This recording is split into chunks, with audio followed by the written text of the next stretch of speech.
Di sebuah desa kecil di jantung Pulau Bali, di tengah hamparan sawah yang berundak dan suara gamelan yang mengalun dari pura, tersimpan sebuah legenda yang jarang dibicarakan oleh penduduk. Bukan karena mereka tidak tahu, tapi karena setiap kali nama itu disebut, hawa dingin akan merambat di tengkuk, seolah udara di sekitarmu ikut mendengarkan. Namanya I Gusti Made Wiraguna. Orang mengenalnya sebagai seorang pejuang. Tapi ia bukan sekadar pejuang yang mengangkat keris atau tombak.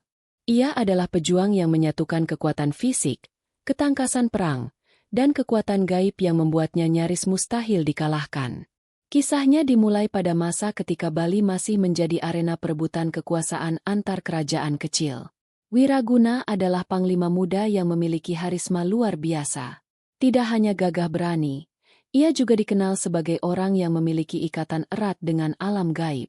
Konon sejak kecil ia sudah bisa melihat wujud-wujud yang tak kasat mata, bahkan berbicara dengan mereka. Orang tuanya bercerita bahwa ketika ia berumur 7 tahun, ia pernah menghilang di hutan selama 3 hari. Ketika ditemukan, tubuhnya tidak kotor sedikit pun, malah kulitnya tercium harum seperti dupa yang baru dibakar. Ia sendiri berkata bahwa selama hilang, ia dilatih oleh makhluk-makhluk dari alam lain, diajarkan jurus-jurus yang tidak ada di dunia manusia. Seiring waktu, kabar tentang kesaktiannya menyebar. Ia mampu menangkis anak panah hanya dengan sapuan tangan kosong. Kerisnya tidak pernah berlumur darah, karena musuh yang diserangnya akan jatuh pingsan sebelum senjata itu benar-benar menyentuh tubuh mereka. Namun yang paling menakutkan bukanlah kemampuannya di medan perang, melainkan kisah bahwa ia tidak bisa mati dibunuh. Sudah berkali-kali ia menjadi target serangan mendadak, dari racun yang diramu oleh tabib kerajaan, sampai keris pusaka yang konon bisa membunuh raja sekalipun. Tapi semua usaha itu gagal total. Tubuhnya seperti dilindungi sesuatu yang tak terlihat. Beberapa orang mulai berbisik bahwa Wiraguna telah melakukan perjanjian dengan roh penunggu Gunung Agung. Dalam kepercayaan setempat, roh itu adalah penguasa tertinggi alam gaib Bali, dan siapapun yang berani melakukan perjanjian dengannya akan mendapatkan kekuatan luar biasa, tapi dengan harga yang sangat mahal. Salah satu bukti kekuatan itu terjadi dalam perang melawan pasukan asing yang datang dari laut. Saat pasukan kerajaan mulai kewalahan, Wiraguna berjalan ke garis depan, melepaskan penutup kepala, lalu menancapkan kerisnya ke tanah. Seperti ada gelombang tak kasat mata yang merambat ke seluruh medan perang, pasukan musuh mendadak panik, saling menyerang satu sama lain, sementara pasukan Bali berdiri terpaku menyaksikan kejadian itu. Setelah perang itu, rakyat menganggap Wiraguna sebagai pahlawan yang tak terkalahkan. Tapi semakin tinggi ia dipuja, semakin dalam rahasia kelam yang ia simpan. Sampai suatu malam, seorang pendeta tua dari pura utama datang menemuinya. Dengan tatapan yang dalam, pendeta itu berkata, "Waktumu hampir tiba, Gusti. Kau tahu syaratnya. Roh itu akan datang menagih." Wiraguna terdiam. Di wajahnya tidak ada lagi senyum percaya diri yang biasa ia tunjukkan di medan perang. Ia tahu, perjanjian yang ia buat di masa muda bukanlah sekadar cerita. Roh itu benar-benar akan datang, dan ia tidak punya tempat untuk lari. Yang tak diketahui siapapun adalah, roh itu tidak hanya datang untuk menagih nyawa Wiraguna. Ia datang membawa kebenaran yang akan membalik seluruh pandangan orang tentang siapa sebenarnya sang pejuang tak terkalahkan ini. Malam itu, angin bertiup kencang dari arah Gunung Agung, membawa aroma belerang yang menusuk hidung. Bulan purnama menggantung besar di langit, menyinari halaman pura yang sepi. Wiraguna duduk bersila di depan pelataran. Keris pusakanya tergeletak di atas kain merah. Dari kejauhan, terdengar suara gamelan yang aneh. Nadanya tidak seperti musik manusia. Suara itu mendekat, makin lama makin jelas, hingga tiba-tiba sosok tinggi berjubah hitam muncul dari kabut. Wajahnya tertutup topeng emas, namun matanya memancarkan cahaya merah redup. "Wiraguna," suara itu bergema, seolah keluar dari perut bumi. "Waktunya tiba. Kau telah menerima kekuatan yang tak dimiliki manusia. Sekarang bayarannya harus kau serahkan." Wiraguna menunduk. Suaranya bergetar. "Aku tahu, tapi izinkan aku bertanya. Mengapa aku?" Sosok itu mendekat, dan dari balik topengnya terdengar tawa lirih. Karena kau bukan manusia sejak awal. Kata-kata itu seperti petir yang menyambar. Wiraguna mendongak. Matanya membelalak. Apa maksudmu? 27 tahun lalu, lanjut sosok itu, ibumu memohon anak kepada para penjaga Gunung Agung. Dia tak pernah menceritakan padamu bahwa kehadiranmu adalah hasil dari perjanjian itu. Kau bukan lahir sepenuhnya dari darah manusia, Wiraguna. Separuh jiwamu berasal dari dunia kami. Darah Wiraguna terasa membeku. Potongan-potongan masa kecilnya yang aneh mulai kembali. Saat ia menghilang 3 hari di hutan, saat ia tidak pernah terluka meski jatuh dari tebing, saat musuh-musuhnya roboh hanya dengan tatapan matanya. Semua itu kini punya jawaban. Tapi, kalau aku memang bagian dari dunia kalian, Wiraguna berusaha mengatur napas. Mengapa sekarang kalian ingin membawaku pergi? Bukankah aku sudah menjalankan bagian perjanjianku? Sosok itu menatapnya lama, lalu menjawab. Karena waktumu di dunia manusia sudah habis. Dan, karena ada sesuatu yang lebih besar menunggu di balik kabut Gunung Agung. Kabut di sekitar pura mendadak menebal, dan suara gamelan berubah menjadi dentuman keras seperti gong raksasa. Tanah bergetar di bawah kaki Wiraguna. Dari dalam kabut, muncul bayangan-bayangan hitam raksasa. Mata mereka bersinar hijau. Namun sebelum makhluk itu sempat menyentuhnya, terdengar suara teriakan dari gerbang pura. Seorang wanita berlari masuk. Wajahnya pucat, matanya merah karena menangis.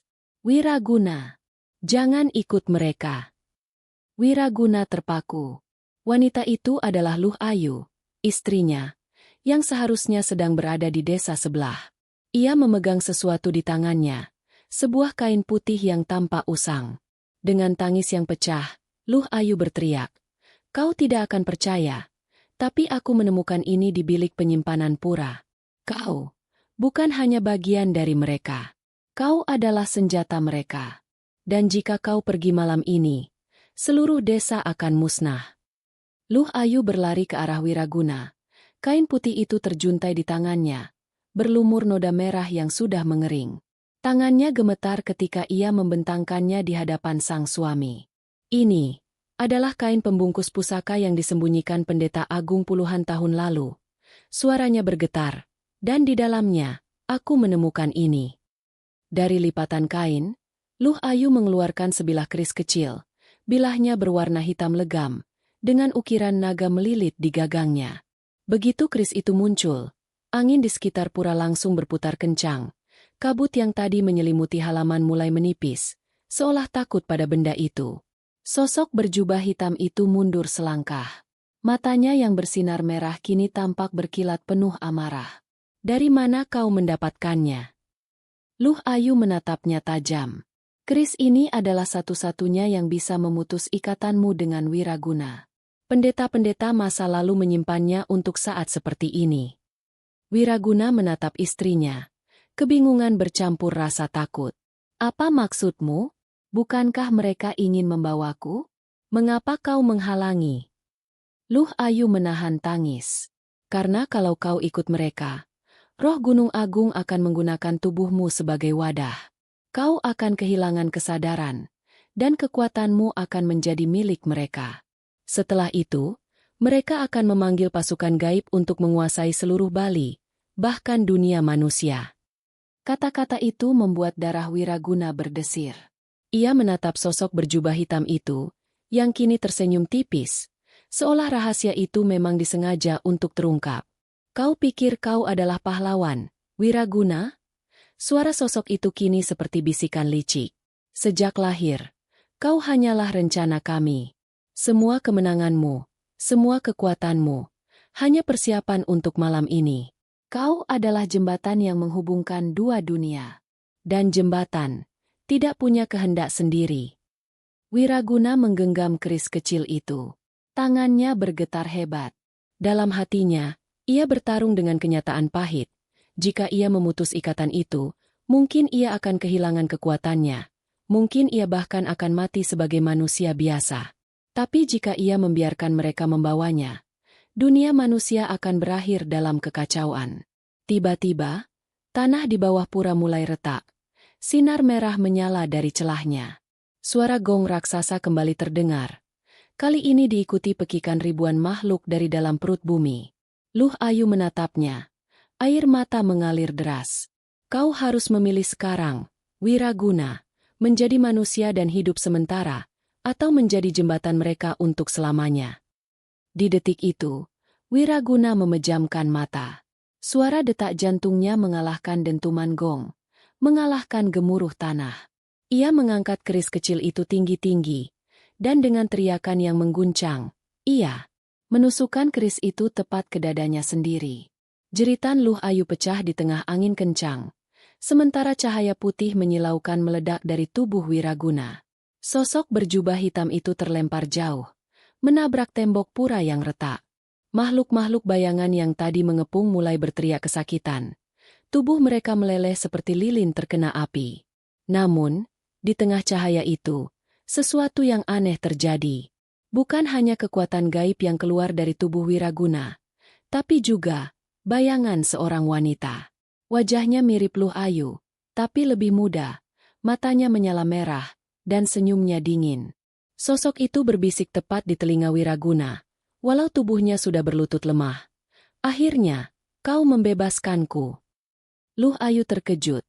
Langkahnya mundur. Tidak, ini tidak mungkin. Wanita bayangan itu berbalik menatapnya. Dan tawa dinginnya membuat bulu kuduk berdiri. Luh Ayu, kau pikir kau istri manusia?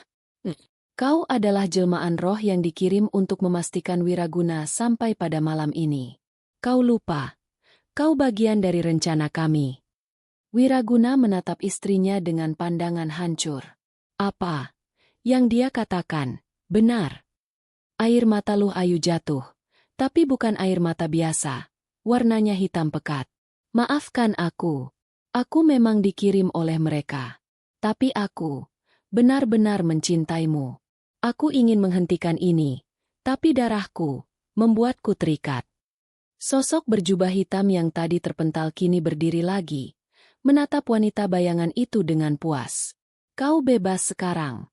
Jembatan sudah dibuka. Tanah pura berguncang lebih keras.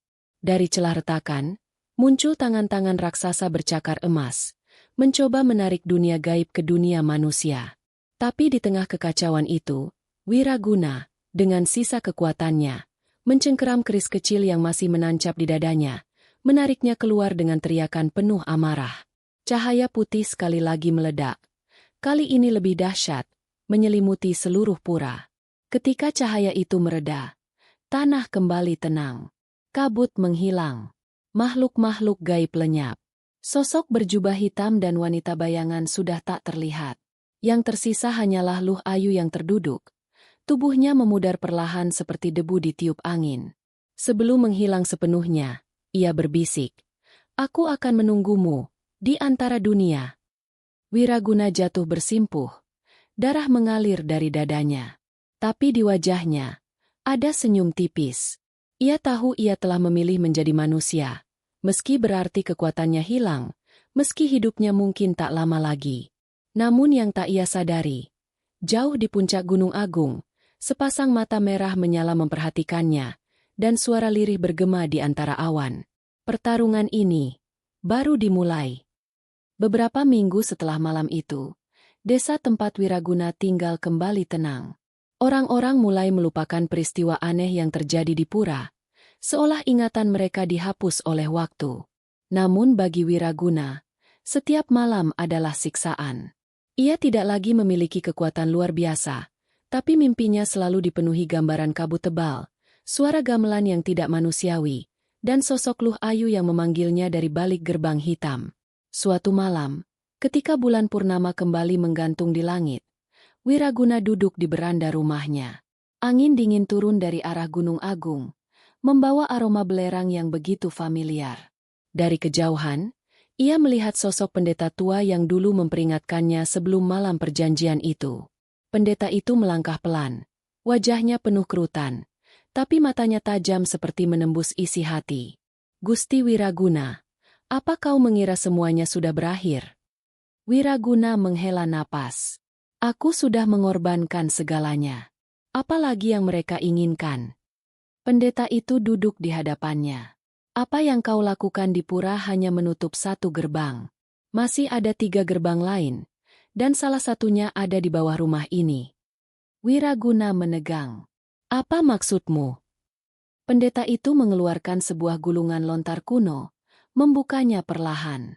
Di dalamnya tergambar peta Pulau Bali dengan tanda-tanda merah yang bercahaya samar. Salah satunya memang berada tepat di lokasi rumah Wiraguna. Gerbang ini akan terbuka ketika darah keturunan Gunung Agung menetes di atasnya. Dan kau, Wiraguna, adalah kunci. Malam itu, ketika kau menusuk dirimu sendiri, kau telah membangunkannya. Wiraguna memejamkan mata. Rasa lelah, marah, dan takut bercampur jadi satu. Jadi, aku hanya menunda bencana. Pendeta itu menatapnya lama. Tidak hanya itu. Luh Ayu belum sepenuhnya hilang. Sebagian jiwanya tertahan di antara 2 dunia, menjaga gerbang ini.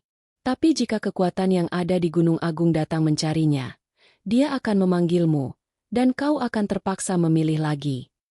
Tiba-tiba, dari arah hutan di belakang rumah, terdengar suara gamelan samar, nada yang sama seperti malam perjanjian. Angin membawa bisikan lirih, begitu dekat seolah tepat di telinga Wiraguna. Gusti, waktunya hampir tiba. Wiraguna membuka mata, menatap ke arah gelap hutan. Ia tahu, pertempuran yang lebih besar menunggunya. Dan kali ini, ia tidak yakin akan kembali hidup. Pagi itu, tanpa memberitahu siapapun, Wiraguna meninggalkan desanya. Ia hanya membawa keris pusaka yang pernah ia tancapkan di tanah saat perang besar dulu, beberapa bekal, dan gulungan lontar pemberian pendeta tua. Langkahnya diarahkan menuju titik merah kedua di peta, sebuah lokasi yang berada di tengah hutan lebat, jauh di utara Bali. Pendeta berkata, gerbang itu dijaga oleh makhluk yang bahkan para roh pun segan mendekat. Perjalanan memakan waktu berhari-hari. Malam pertama, ia beristirahat di tepi sungai yang mengalir dari kaki Gunung Batur. Saat api unggun mulai redup, dari kegelapan hutan terdengar suara gamelan pelan, diikuti suara langkah kaki di atas dedaunan kering. Wiraguna berdiri, memegang keris. Dari balik pepohonan, muncul sesosok wanita berbalut kain putih lusuh. Rambutnya terurai panjang, wajahnya tertutup bayangan, tapi suara lirihnya begitu dikenali. Wiraguna. Ia terpaku. Itu suara Luh Ayu. Jangan ke gerbang itu, lanjut sosok itu. Apa yang dijaga di sana bukan musuhmu, melainkan kebenaran yang akan menghancurkanmu. Wiraguna melangkah mendekat, tapi sebelum ia sempat bertanya, angin kencang bertiup dan sosok itu lenyap, meninggalkan aroma harum bunga Kamboja. Keesokan harinya, ia tiba di batas hutan yang disebut penduduk sebagai Alas Paningalan. Orang-orang melarangnya masuk.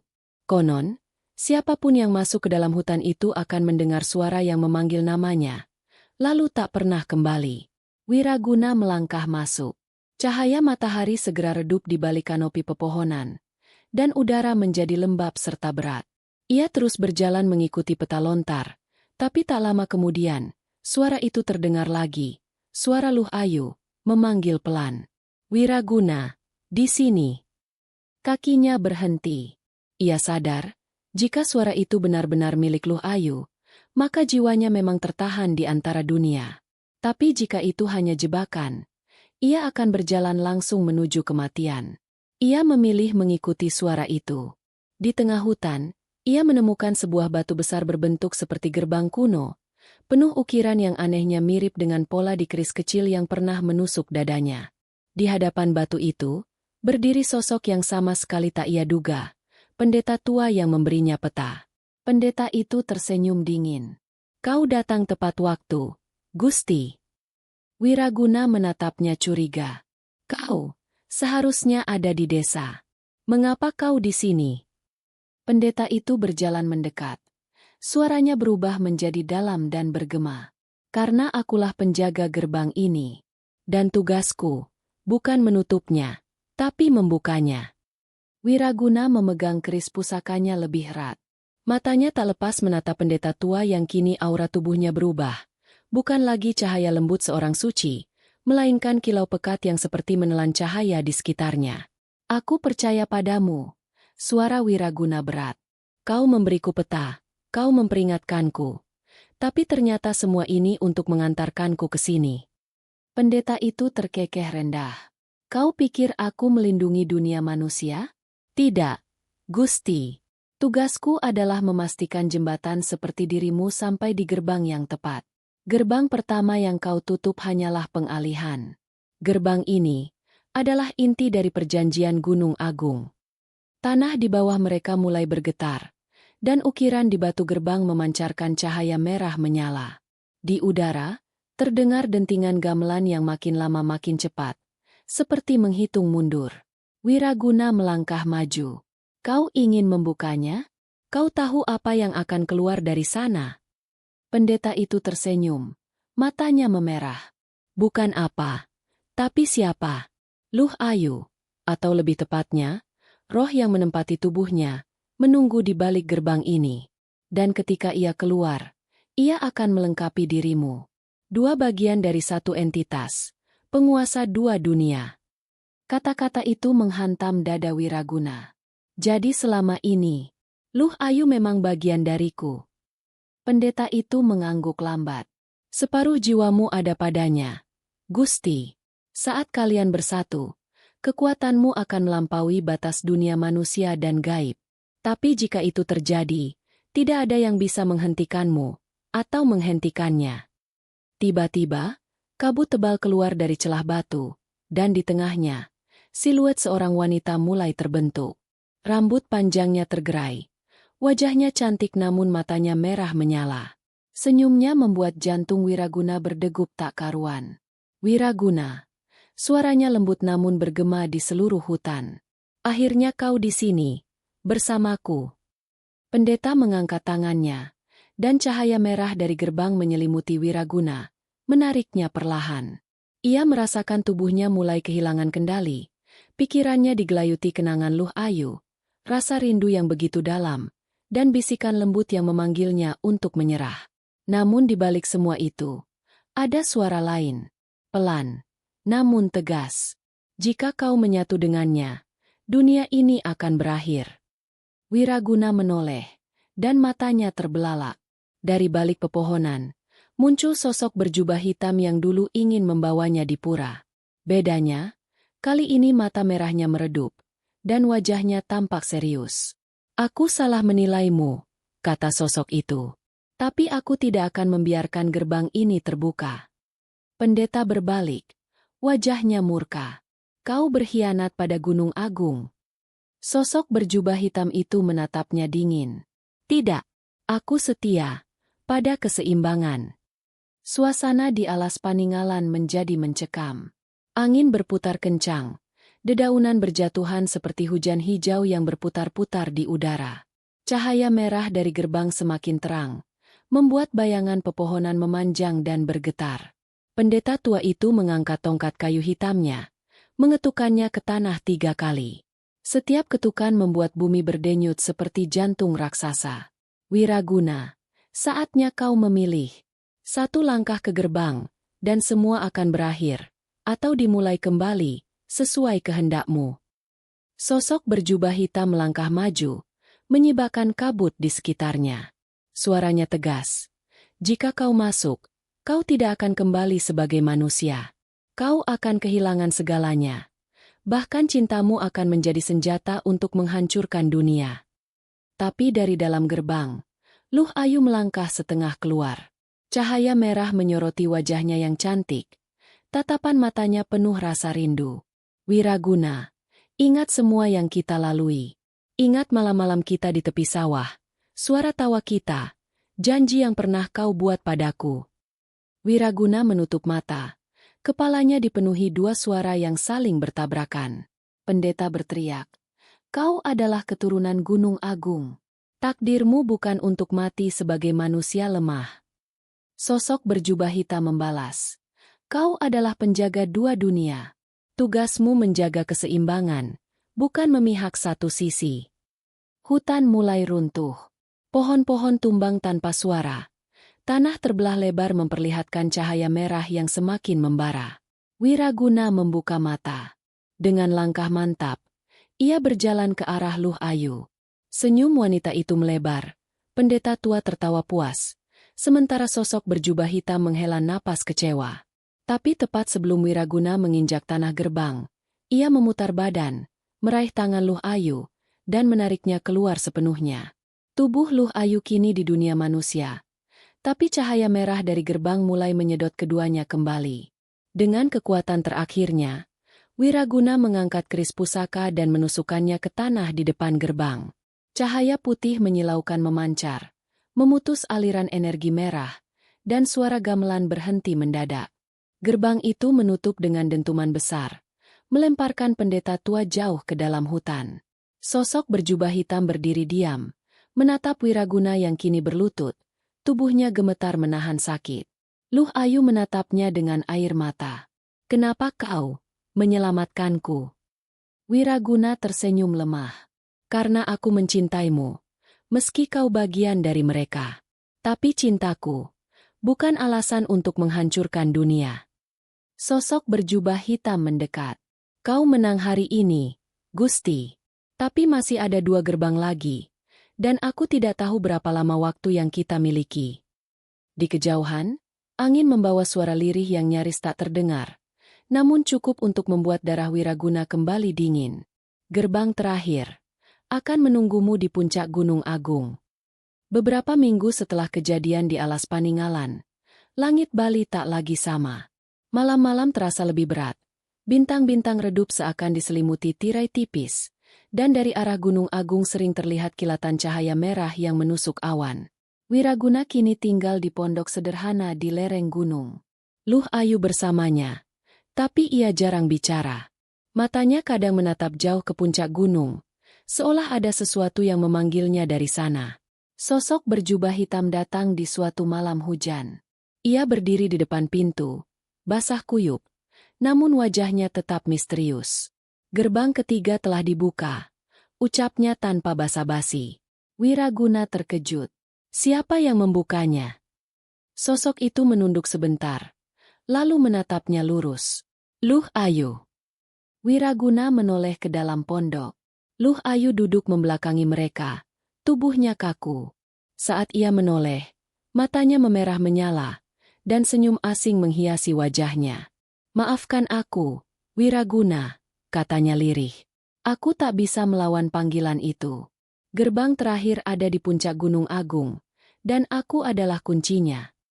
Wiraguna ingin mendekat, tapi sosok berjubah hitam menahannya.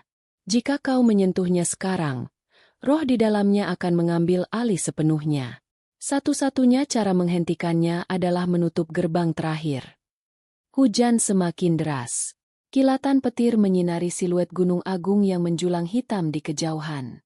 Pagi berikutnya, mereka bertiga memulai perjalanan menuju puncak. Jalan yang dulu penuh pepohonan kini berubah menjadi jalur berbatu yang terjal, seperti tanahnya sendiri menolak dilewati.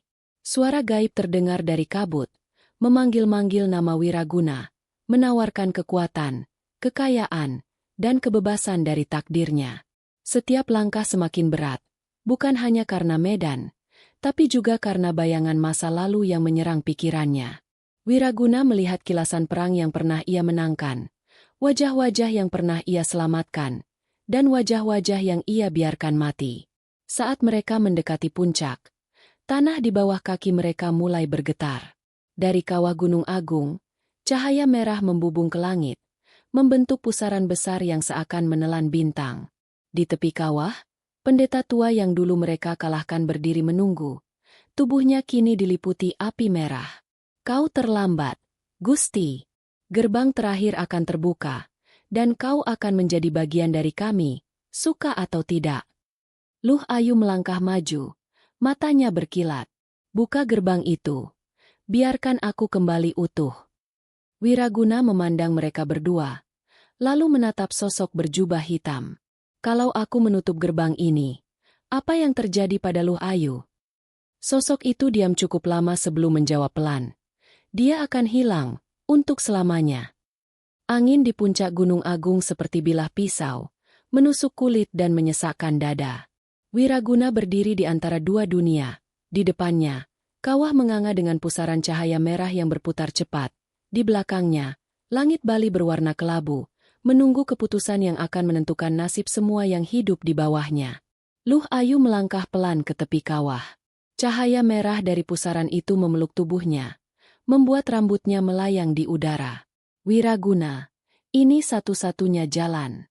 Bersama kita bisa menjadi penguasa dua dunia. Tak ada lagi perang, tak ada lagi penderitaan. Kita akan memutus rantai takdir yang membuat kita menderita. Pendeta tua tertawa keras. Suaranya bergema dari dinding kawah. Dengar itu, Gusti. Bahkan bagian dari jiwamu memanggilmu untuk kembali. Kau lahir bukan untuk menjadi pelayan dunia manusia, tapi untuk memimpin. Sosok berjubah hitam maju setengah langkah. Suaranya tajam seperti petir. Itu bukan Luh Ayu yang bicara.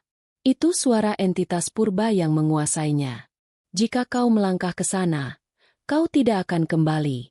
Dan jika kau menutup gerbang ini, Luh Ayu akan pergi. Pilihanmu, Gusti. Hening. Kilatan merah dari kawah memantul di mata Wiraguna. Pikirannya dipenuhi kenangan. Senyum Luh Ayu di masa lalu, janji di malam bulan purnama, tangannya yang pernah menggenggam erat saat mereka berlari dari hujan. Tapi di sela kenangan itu, ia juga melihat bayangan desa-desa yang terbakar, anak-anak yang menangis, dan orang-orang yang memanggil namanya untuk diselamatkan. Wiraguna menarik napas panjang, lalu berteriak. Maafkan aku, Luh Ayu, aku memilih dunia ini. Ia mencabut keris pusaka dan melompat ke arah kawah. Dalam sekejap, ia menancapkan keris tepat di pusat pusaran cahaya merah. Ledakan cahaya putih membuncah, menghempaskan pendeta tua jauh ke udara.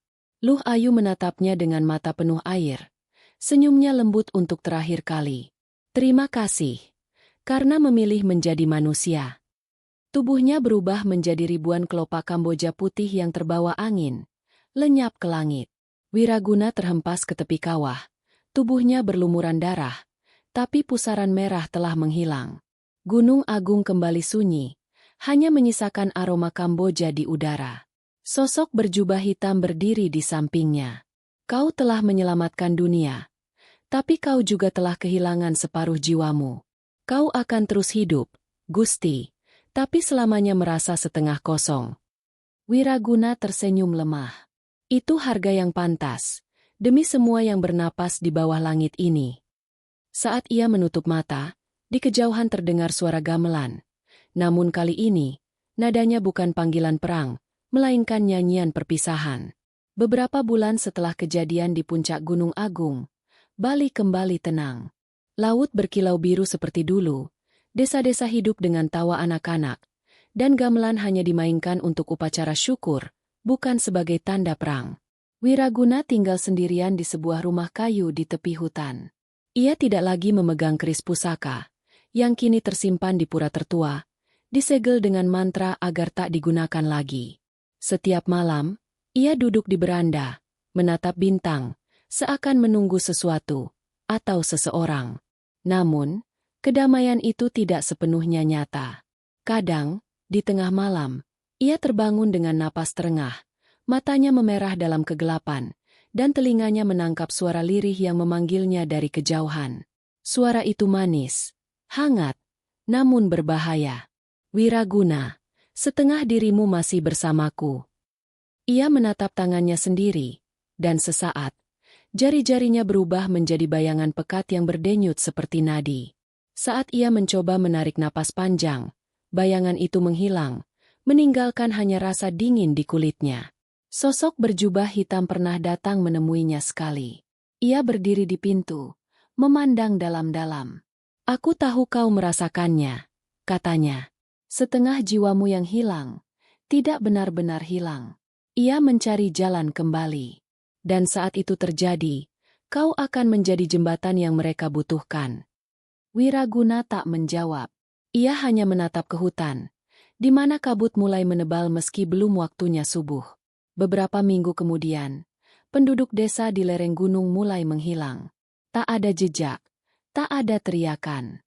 Hanya bau Kamboja yang tertinggal di udara. Pada suatu malam bulan purnama, Wiraguna berdiri di tepi pantai. Ombak memecah karang, dan dari arah laut, ia melihat siluet wanita berjalan di atas permukaan air, mendekat perlahan. Rambutnya terurai, matanya merah menyala. Senyum itu, senyum yang ia kenal. Luh Ayu, bisiknya. Wanita itu berhenti beberapa langkah darinya. Aku kembali, Wiraguna. Dan kali ini, kau tidak perlu memilih. Karena aku sudah ada di dalam dirimu. Matanya memerah sepenuhnya. Ombak menghantam karang, dan bulan tampak lebih dekat. Seolah dunia sedang menahan napas. Malam itu, angin laut membawa hawa aneh. Tidak dingin, tapi menusuk tulang seperti racun yang merayap di bawah kulit. Wiraguna berdiri terpaku. Matanya tak bisa lepas dari Luh Ayu yang kini tampak lebih seperti bayangan hidup daripada manusia. Setiap langkah yang diambilnya membuat pasir di pantai menghitam, seolah kehidupan itu sendiri menjauh darinya. Ombak yang biasanya pecah riuh kini meredam, hanya meninggalkan suara lirih yang menyerupai bisikan mantra kuno. Wiraguna, suaranya lembut, seperti dulu, tapi di dalamnya ada nada yang membuat darah membeku. Kau tak perlu melawan lagi. Dunia ini sudah tak pantas diselamatkan. Mari kita bangun dunia baru, dengan kekuatan yang kita punya. Wiraguna menelan ludah, merasakan dadanya berat. Ia ingin berkata, tidak. Tapi kata itu terasa tersangkut di tenggorokan. Ada sesuatu di dalam dirinya yang berdenyut, merespons suara Luh Ayu seperti anak yang menemukan ibunya. Tiba-tiba, suara berat memecah udara. Sosok berjubah hitam muncul dari balik kabut. Lepaskan dia, Ayu. Aku tahu siapa kau sebenarnya, dan jika kau memaksa, aku akan menghabisimu di sini. Luh Ayu tersenyum tipis. Kau pikir aku hanya roh biasa? Setengah jiwa Wiraguna ada padaku. Itu artinya, setiap luka yang kau beri padaku, akan menjadi luka untuknya. Sosok berjubah hitam diam, tapi jemari tangannya sedikit bergetar. Ia menatap Wiraguna, matanya penuh peringatan. Kau harus memilih lagi, Gusti. Tapi kali ini, jika kau memilih dunia, kau akan mati. Jika kau memilihnya, dunia akan mati. Hening. Di kejauhan, guntur menggelegar meski langit tak berawan. Bulan penuh tampak membesar. Sinarnya berubah merah seperti darah. Ombak mulai meninggi, dan dari balik lautan, muncul siluet raksasa yang perlahan naik ke permukaan. Makhluk purba dari dunia lain, dipanggil oleh ikatan yang tak kasat mata. Luh Ayu melangkah mendekat. Jarak mereka hanya tinggal satu tarikan napas. Jangan takut, Wiraguna. Jika kau ikut denganku, kita bisa menguasai segalanya. Tidak ada lagi pilihan yang menyakitkan. Wiraguna menatapnya. Lalu menatap sosok berjubah hitam. Lalu kembali menatap laut yang kini dipenuhi kengerian. Dan di detik itu, ia tahu, apapun yang ia pilih, dunia seperti yang ia kenal, akan berakhir malam ini. Laut bergemuruh seperti binatang buas yang baru dibangunkan. Makhluk purba itu mulai menampakkan wujudnya. Kulitnya hitam berkilat seperti batu lahar, matanya sebesar rumah, dan dari mulutnya mengalir kabut merah yang membuat burung-burung jatuh mati di udara. Wiraguna berdiri di tengah badai, tubuhnya bergetar. Namun bukan karena takut, melainkan karena sesuatu di dalam dirinya mulai bangkit. Separuh jiwanya yang hilang, yang dulu ia korbankan untuk menutup gerbang, kini berdenyut kencang, menyatu dengan panggilan Luh Ayu. Aku, ingat, gumamnya. Suaranya dalam, bergema seperti suara dari dua mulut sekaligus. Aku ingat semua kekuatan yang pernah jadi milikku. Sosok berjubah hitam maju, suaranya penuh urgensi. Gusti, lawan itu.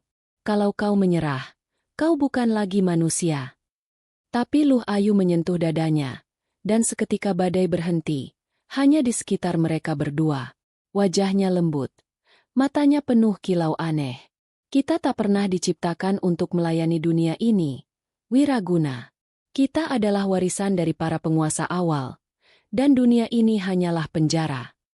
Di kejauhan, Makhluk purba mengangkat tangannya, dan dari laut muncul gelombang setinggi gunung, siap menelan seluruh pesisir. Wiraguna mengangkat kerisnya, tapi kali ini, cahaya putih yang dulu memancar darinya berubah menjadi hitam pekat dengan kilatan merah. Sosok berjubah hitam mundur selangkah. Napasnya tercekat. Tidak, kau sudah memilih. Dengan sekali ayunan, Wiraguna membelah gelombang raksasa itu, bukan untuk menyelamatkan, tapi untuk mengarahkannya ke daratan, tepat ke pusat desa. Suara gemuruh air disertai teriakan penduduk terdengar. Namun wajah Wiraguna tetap tanpa ragu. Luh Ayu tersenyum puas. Sekarang dunia akan mengenalmu bukan sebagai pahlawan, tapi sebagai raja yang mereka tak bisa kalahkan. Makhluk purba itu menunduk, seperti memberi hormat pada Wiraguna. Angin membawa aroma Kamboja bercampur darah. Di pantai yang kini hancur, sosok berjubah hitam berdiri, memandang mereka dari kejauhan.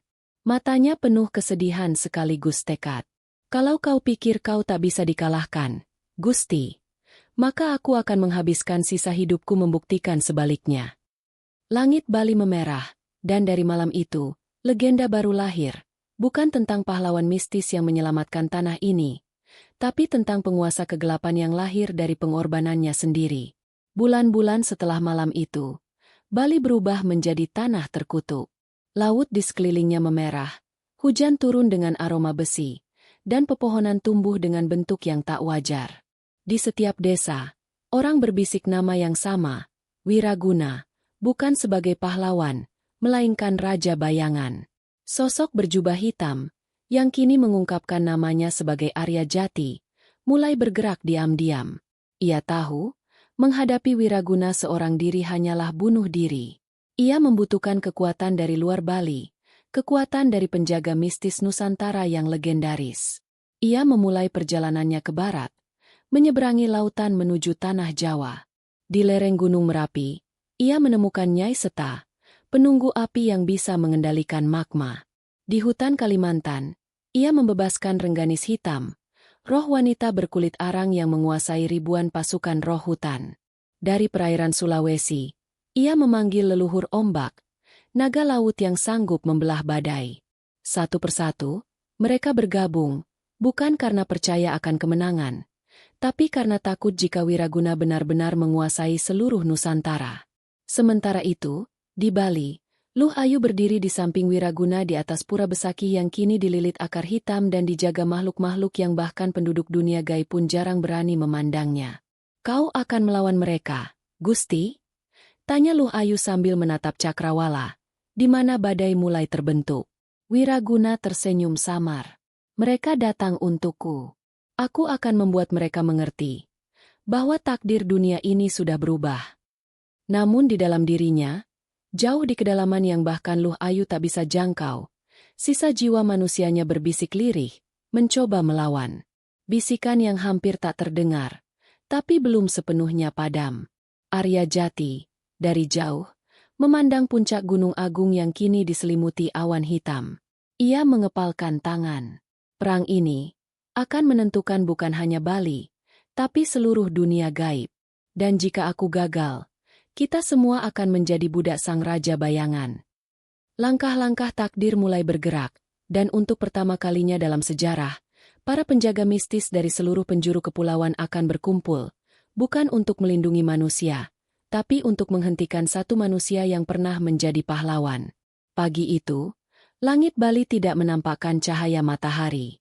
Awan hitam bergulung, diselingi kilatan petir merah. Di tepi laut, pasukan Arya Jati berdiri berbaris, wajah mereka tegang. Mereka bukan manusia biasa. Setiap sosok memancarkan aura yang membuat udara bergetar. Nyai Seta berdiri di garis depan. Kulitnya berkilau seperti bara, rambutnya berasap, dan dari tangannya menetes lelehan magma. Di sampingnya, Rengganis hitam melayang sedikit di atas tanah. Ribuan roh hutan mengitari tubuhnya seperti kabut pekat. Leluhur ombak mengaum dari tengah laut. Tubuh naga lautnya sebesar kapal perang. Arya Jati melangkah ke depan. Suara anginnya menggetarkan hati semua yang mendengarnya. Hari ini, kita bukan hanya melawan seorang manusia. Kita melawan bayangan yang pernah menyelamatkan dunia. Jangan ragu, karena keraguan adalah senjata mereka. Di puncak Pura Besakih, Wiraguna dan Luh Ayu memandang pasukan itu dari kejauhan. Angin membawa aroma darah dan Kamboja. Mereka datang, kata Luh Ayu sambil tersenyum. Matanya berkilat. Kau akan menghancurkan mereka satu persatu, bukan? Wiraguna hanya mengangkat kerisnya, dan tanah di sekitarnya merekah, mengeluarkan makhluk-makhluk gaib berkulit hitam, bertaring tajam, dengan mata yang menyala merah. Dari setiap retakan, keluar suara jeritan, seperti sisa jiwa yang terperangkap. Bunyi genderang perang gaib mulai terdengar, bukan dari manusia, tapi dari dimensi lain. Ombak pecah, tanah bergetar, dan dua pasukan raksasa itu saling berhadapan. Pertempuran meledak dalam sekejap. Nyai Seta melempar bola magma ke gerombolan makhluk bayangan, membakar mereka menjadi abu, tapi setiap yang hancur langsung digantikan oleh dua makhluk baru. Rengganis Hitam mengirim pasukan roh pohon yang menjebak musuh dengan akar raksasa, tapi akar itu layu begitu tersentuh bayangan Wiraguna. Di tengah kekacauan, Arya Jati maju sendiri menuju tangga pura, menantang Wiraguna secara langsung. Mereka saling berhadapan, mata terkunci, napas berat. Masih ada manusia di dalam dirimu, teriak Arya Jati di tengah raungan perang. Kalau kau terus maju, dunia akan jadi neraka. Wiraguna tersenyum dingin. Mungkin neraka adalah tempat yang seharusnya dihuni dunia ini. Sebelum Arya Jati sempat merespons, sebuah serangan tiba-tiba menghantam punggungnya. Ia terjatuh, darah mengalir.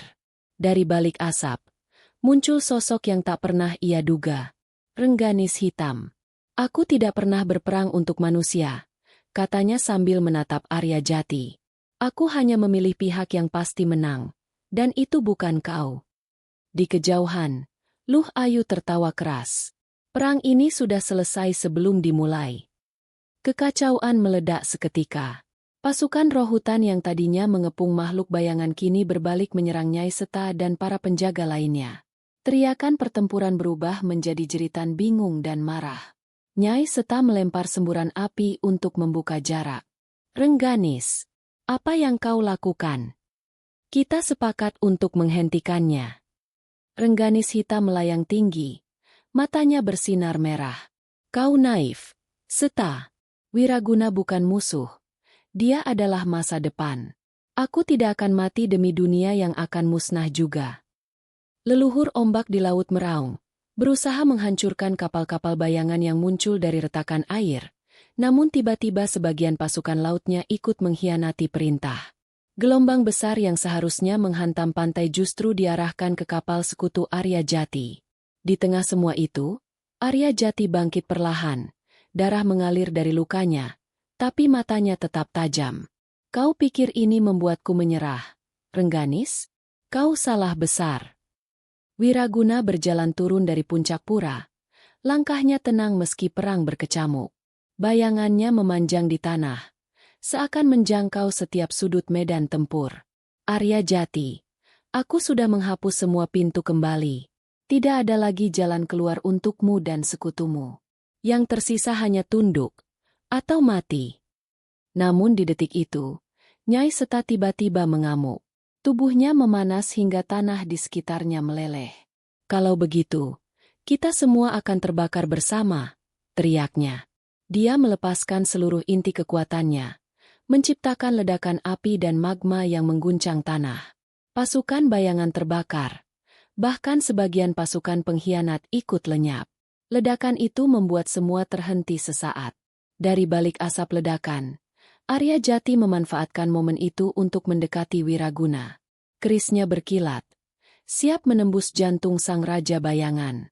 Tapi sebelum bilahnya menyentuh tubuh, Luh Ayu tiba-tiba muncul di depan, menerima serangan itu tepat di dadanya.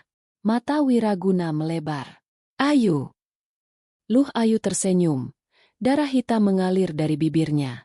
Ingat, Gusti, janji kita. Jangan pernah kalah. Tubuhnya runtuh menjadi ribuan bunga Kamboja hitam, terbawa angin malam. Dan di detik itu, sesuatu di dalam diri Wiraguna meledak, bukan kekuatan, Tapi kemarahan yang murni, memanggil sesuatu yang bahkan dunia gaib belum pernah lihat sebelumnya. Tanah bergetar. Udara mengeras seperti kaca yang retak. Dari tubuh Wiraguna, keluar asap hitam pekat bercampur kilatan merah darah. Suaranya, saat ia mengerang, bukan lagi suara manusia, melainkan gema ribuan suara dari dimensi lain. Langit yang sudah gelap kini berubah menjadi merah menyala, seperti bara raksasa membakar seluruh langit Bali. Gunung Agung memuntahkan lahar, namun lahar itu bukan merah, melainkan hitam berkilat seperti logam cair. Arya Jati terpaku.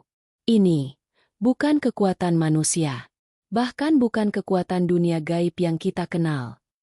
Wiraguna membuka matanya, seluruhnya hitam tanpa pupil. Dari tubuhnya, bayangan memanjang dan menjelma menjadi puluhan sosok mirip dirinya. Masing-masing memegang keris, masing-masing bergerak dengan kecepatan yang mustahil diikuti mata biasa. Pasukan Arya Jati tersisa sedikit. Nyai Seta yang kini setengah tubuhnya menjadi batu vulkanik, leluhur ombak yang terperangkap pusaran hitam di laut, dan beberapa penjaga dari daerah lain yang masih setia.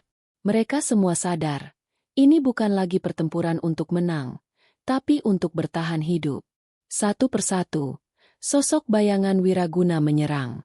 Hanya dengan satu ayunan, barisan Arya Jati terbelah. Darah dan energi mistis beterbangan. Jeritan bercampur dengan suara patahnya senjata-senjata sakral. Arya Jati mencoba membacakan mantra penutup. Mantra yang hanya digunakan untuk mengurung makhluk purba. Tapi sebelum ia bisa menyelesaikannya, salah satu bayangan menembus perutnya dengan keris. Darahnya mengalir. Namun ia tetap menatap Wiraguna. Kalau kau teruskan ini, kau akan sendirian, bahkan di dunia yang kau kuasai. Namun Wiraguna tidak menjawab. Ia hanya mengangkat tangan, dan dari laut, puluhan tombak air hitam raksasa muncul, siap menghancurkan sisa perlawanan. Tiba-tiba, sesuatu yang tak terduga terjadi. Dari ribuan bunga Kamboja hitam yang tadi menjadi jasad Luh Ayu, beberapa kelopak terbang kembali dan menempel pada tubuh Wiraguna. Sekejap, matanya berkedip, pupil manusia kembali muncul. Kilatan kesadaran itu hanya berlangsung sejenak, tapi cukup lama untuk membuat Wiraguna ragu. Tangannya yang memegang kekuatan penghancur dunia berhenti di udara. Arya Jati, yang hampir jatuh, melihat kesempatan itu. Jika aku harus mati, aku akan membawamu bersamaku. Ia meraih jimat terakhir di lehernya, batu giok hijau yang berdenyut seperti jantung, dan menghantamkan ke tanah. Cahaya putih murni meledak, menelan seluruh medan perang. Ledakan cahaya dari giok itu tidak seperti sinar biasa. Ia bukan sekadar terang, tapi membawa rasa hangat dan damai yang menusuk hingga ke inti jiwa. Semua yang terkena sinar itu, manusia, makhluk gaib, bahkan bayangan, terhenti seakan waktu membeku. Wiraguna berteriak, tapi suaranya teredam di dalam cahaya. Bayangan yang mengelilinginya meleleh seperti lilin terkena api, menguap menjadi debu hitam. Tubuhnya bergetar hebat, dan dari dalam dirinya, sesuatu mulai keluar. Bukan darah, bukan energi, melainkan sosok kedua, roh yang identik dengan dirinya, tapi wajahnya jauh lebih lembut, mata penuh belas kasihan. Arya Jati terkejut. Dua? Jadi kau selama ini. Roh itu menatapnya sambil berbisik. Aku adalah Wiraguna yang dulu, yang pernah kau kenal. Sebelum kegelapan mengambil alih. Sosok gelap Wiraguna meraung, mencoba menarik kembali roh itu ke dalam tubuhnya, tapi cahaya giok semakin kuat, memisahkan mereka sedikit demi sedikit. Roh murni Wiraguna memandang Arya Jati. Aku tidak bisa bertahan lama. Kegelapan yang ada padaku bukan sekadar kutukan, itu perjanjian darah yang aku buat, demi menyelamatkan Bali dulu. Tapi sekarang, kekuatan itu sudah terlalu kuat untuk aku kendalikan. Arya Jati terengah. Darah masih menetes dari luka di perutnya. Kalau begitu, katakan padaku cara mengakhirinya. Roh itu tersenyum pahit. Kau tidak akan suka jawabannya. Satu-satunya cara adalah menghancurkan tubuhku sepenuhnya. Termasuk aku. Cahaya mulai meredup. Kegelapan Wiraguna tertawa. Suaranya mengguncang tanah. Kalau kau mencoba, aku akan menyeret seluruh pulau ini ke neraka bersamaku. Gelombang energi hitam menyapu cahaya, memecahnya menjadi ribuan pecahan seperti kaca. Ledakan itu menghempaskan Arya Jati puluhan meter ke belakang, membuatnya terbaring di tanah dengan napas tersengal. Saat ia mencoba bangkit, ia melihat Wiraguna berdiri kembali, tapi matanya kini memancarkan dua warna, setengah hitam, setengah putih. Dua sisi dirinya kini bertarung memperebutkan kendali di medan perang yang sama. Angin malam menyapu reruntuhan medan perang. Laut kembali tenang, namun langit masih menyisakan kilatan merah samar di balik awan. Di tengah puing-puing, Wiraguna berlutut. Tubuhnya setengah diterangi cahaya putih, setengah diselimuti bayangan pekat. Nafasnya berat, seperti dua makhluk yang berbeda sedang saling tarik-menarik di dalam satu raga. Arya Jati berdiri beberapa langkah di depannya, memegang keris yang kini bergetar. Bukan karena tangannya, tapi karena senjata itu sendiri menolak untuk menyerang. Nyai Seta yang setengah tubuhnya membatu, dan leluhur ombak yang kini hanya tinggal wujud manusia, berdiri di sampingnya. Mereka menunggu keputusan sang pejuang. Wiraguna mendongak, menatap Arya Jati. Dari matanya, air mata mengalir. Di sisi putih, air mata bening.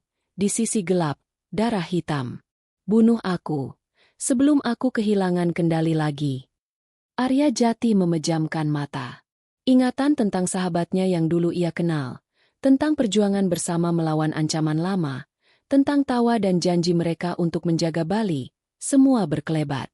Kau masih bisa kembali, kata Arya Jati lirih. Terlambat, jawab Wiraguna, senyum samar di bibirnya.